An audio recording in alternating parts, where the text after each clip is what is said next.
La voz de los protagonistas. Contacto telefónico. Alejandro Madrazo es profesor investigador del Centro de Investigación y Docencias Económicas del CIDE y está con nosotros vía telefónica. Alejandro, un gusto. En el estudio Marcela Pámanes, Diana Torres y un servidor, Juan Ceballos. Juan, buenos días. Marcela, Diana, a ustedes de su auditorio, buenos días. Y bueno, pues para conocer la opinión sobre esta nueva ley de seguridad interior aprobada por la Cámara de Diputados y la larga lista de opiniones en contra de la inconformidad que existe en diversos organismos de la sociedad civil, diversas asociaciones cívicas, diversos centros de investigación como el CIDE, ante lo que consideran una posible militarización del país y que va acorde con la pregunta de hoy aquí en Contextos. ¿Qué opina de las nuevas atribuciones del Ejército en labores de espionaje y para perseguir e investigar delitos aprobados por la Cámara de Diputados? ¿Qué opinión le merece al CIDE? A ver, primero que nada, hay que decir que no es nada más la opinión nacional que se está poniendo esta ley. El día de hoy hubo la declaración de Almagro en la OEA diciendo que la seguridad interior está siendo usada inadecuadamente en distintos puntos del continente para fines que no son propios ni compatibles con la democracia. Entonces, tenemos también organizaciones internacionales de derechos humanos pronunciándose, o sea, todos están pronunciando y alarmando y sonando la alarma sobre lo grave que es esta ley de militarización. Y es una ley que yo te diría es la decisión más peligrosa que ha tomado este país en 100 años. Es sin duda alguna la ley que le daría más poderes al presidente de los que jamás ha tenido fuera de una declaración de excepción por guerra, como fue durante la Guerra de Reforma, que se le dieron poderes extraordinarios a Juárez durante la intervención francesa o algo por el estilo. Fuera de esos casos históricos excepcionales muy raros, nunca un presidente ha tenido tanto poder concentrado, con tanta discrecionalidad para poder cometer tanta arbitrariedad como le estaría dando esta ley a este presidente, que es el presidente más impopular que hemos tenido. Y además se le está dando justo en un año electoral. Entonces, es muy delicado porque están pasando una ley que es, y así se le ha llamado, una ley golpista. Es una ley que hace de lado la Constitución, le da facultades al presidente para unilateralmente desplegar al ejército por todo el país. Y ojo, esto es muy importante, unilateralmente muy distinto a lo que ha venido pasando en los últimos 10 años. En los últimos 10 años hemos visto cómo gobernadores le piden ayuda al presidente. Con esta ley, los gobernadores tendrían que hacer de lado, los presidentes municipales tendrían que hacer de lado. Ahora bien, se está cortando, Alejandro. Si pudiéramos movernos un poquito para tener una mejor recepción. A ver, ¿ahí me escuchan mejor? Ahí está mucho mejor. Perfecto. Sí, entonces... Pues nada, decía que la diferencia es que a lo largo de estos 10 años se ha necesitado que los municipios y los estados requieran a la Federación ayuda para la militarización. Con esta ley, la militarización la puede decretar el presidente de forma unilateral, cuando se le antoje y sin que nadie pueda exigir cuentas y sin que nadie ejerza ningún control sobre su decisión. Es el autoritarismo presidencial como nunca lo hemos tenido. Uh-huh. Y hay una serie de argumentos, entre ellos, el hecho de que no están preparadas las Fuerzas Armadas porque no son sus funciones, labores de espionaje para perseguir e investigar delitos, pero también una pregunta que flota en el ambiente, Alejandro, es porque hasta ahora, si desde el sexenio pasado la propia Secretaría de la Defensa Nacional estaba pidiéndole a los legisladores una ley que reglamentara su participación en tareas de seguridad interior, ¿por qué precisamente justo antes del proceso electoral de 2018? Yo creo que es una medida desesperada de un gobierno que es más impopular que ningún gobierno que hemos tenido jamás, que está en tercer lugar en las preferencias electorales y que está dispuesto a lo que sea con tal de no perder el poder. Así sea reventar las instituciones. Ya reventó la Procuraduría, ya reventó la Fiscalía Electoral, ya reventó al Tribunal Electoral y ahora lo que está haciendo es asegurándose tener control y el favor del ejército para cualquier contingencia. O sea, esta ley le autoriza al presidente movilizar al ejército contra protestas políticas electorales que considere que no son pacíficas. Pero nada más para recordarte una cosa, en el 68, cuando estudiantes se reunieron en la Plaza de Tlatelolco, el argumento del gobierno fue que eran una amenaza existencial al Estado, porque era el intento de influencias extranjeras de tumbar al gobierno. O sea, a los estudiantes asesinados en Tlatelolco se les acusó de ser una amenaza violenta al Estado. Entonces, si a ellos les pudo acusar y se pudo perpetrar la matanza del 68 con la excusa de que no eran estudiantes protestando pacíficamente, no te quiero contar lo que va a pasar cuando haya protestas electorales al final de este proceso electoral. Yo sí estoy muy asustado porque no entiendo una decisión tan intempestiva, a escondidas, porque hay que recordar, el jueves que se votó esto, trataron de esconder la votación. No la estaban transmitiendo en el canal del Congreso. Tuvieron que ir activistas a meterse al Congreso a exigir que se abriera la sesión. A esos activistas los metieron a un sótano primero, los trataron de mantener alejados, les pusieron guardias de seguridad, los terminaron escoltando fuera.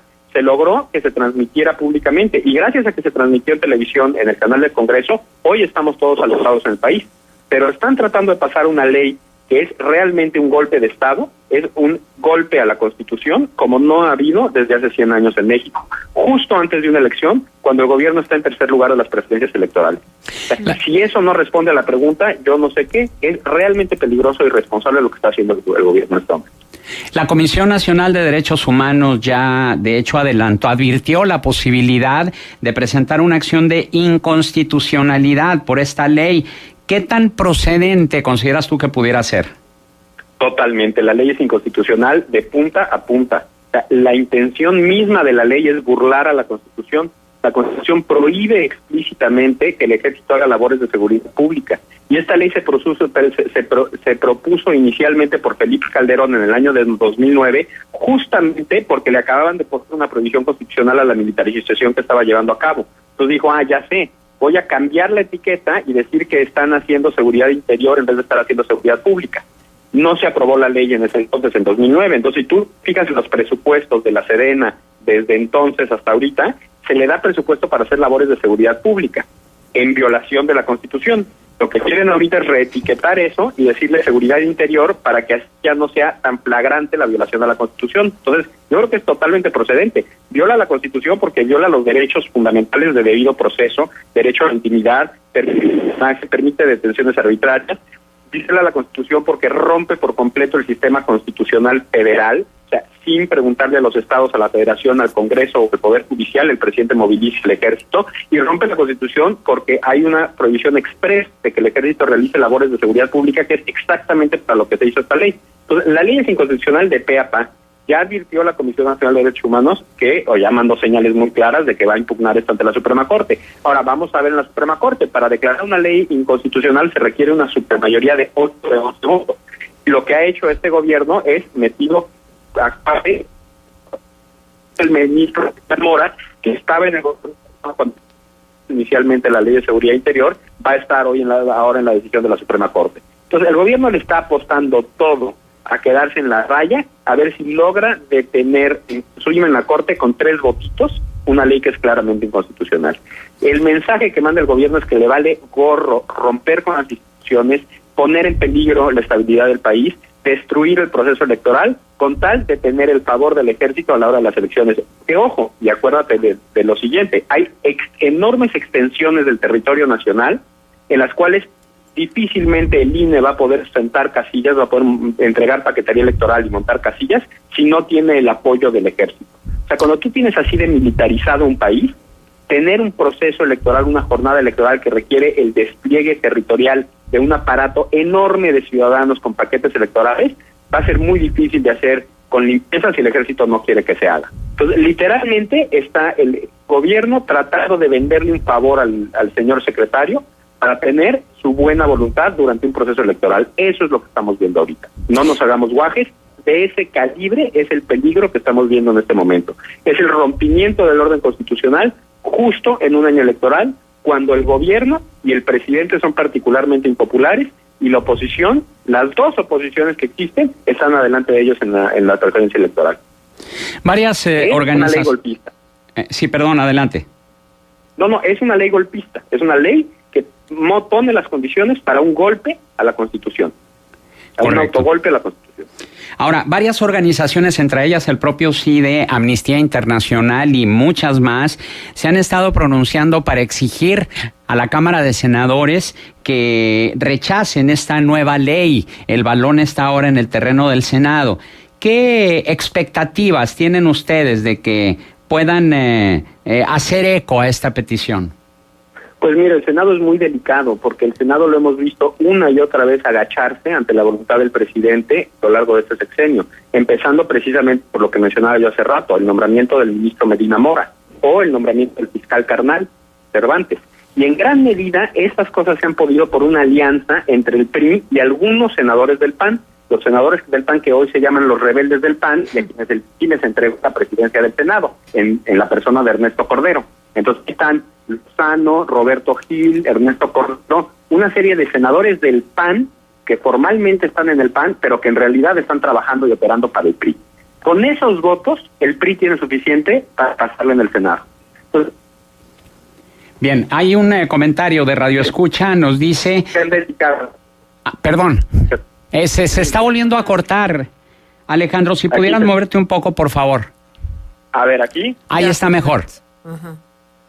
Sí, te decía que hay un comentario de Radio Escucha, dice, es importante como mexicanos que estemos unidos y ampararnos. La página del Congreso Nacional Ciudadano tiene un número telefónico para ampararnos en todos los estados y hay asesoría jurídica gratis. ¿Es posible eso, Alejandro? Claro que sí, yo creo que ahorita hay que desplegar todas las herramientas que tenemos a nuestra disposición. Cada municipio puede presentar una controversia constitucional, cada gobernador puede presentar una controversia constitucional, las minorías legislativas pueden presentar acciones de inconstitucionalidad, las comisiones de derechos humanos, pueden presentar una acción de inconstitucionalidad y los ciudadanos podemos ir a ampararnos. Nuestro sistema de justicia es muy deficiente, es muy tardado, es problemático, pero es lo único que nos queda si los senadores del PAN le dan la mayoría al PRI para que ponga este golpe. Entonces lo que tenemos que hacer es defendernos con todo lo que tenemos. Amparos cada uno de nosotros. ¿Y cuál sería la recomendación que haría el CIDE al respecto? No, el CIDE, yo no puedo hablar a nombre del CIDE, yo hablo como profesor investigador del CIDE que me he dedicado los últimos 6 años de mi vida a estudiar el proceso de militarización en el contexto de la guerra contra las drogas, y lo que yo puedo decir es alarma. No hemos tenido un peligro más grave a nuestra democracia desde que empezamos la transición democrática en este país. Alármense porque las violaciones de derechos humanos que han estado por los cielos en los últimos 10 años se van a poner peor. Alármense porque y están ahí, porque, y ahí sí los estudios que hemos hecho en el CIDE nos lo demuestran, están ahí precisamente a causa de la militarización. La militarización ha llevado a los homicidios a donde están. Entonces, alarmémonos todos y hagamos lo que se pueda. Vayan a la petición de Change.org y pidan métanse a la página de .org y mándenle por los senadores. En Twitter, a los senadores Roberto Gil, al senador Lozano, al senador Cordero, a los senadores rebeldes del PAN, mándenles y háganles ver que sabemos que están ahí a punto de avalar con el... Muy bien. Bien, Alejandro Madrazo, profesor investigador del Centro de Investigación y Docencias Económicas, CIDE, agradecemos tu valiosa participación aquí en Contextos. Yo a ustedes el espacio, gracias. Gracias. Buenos días.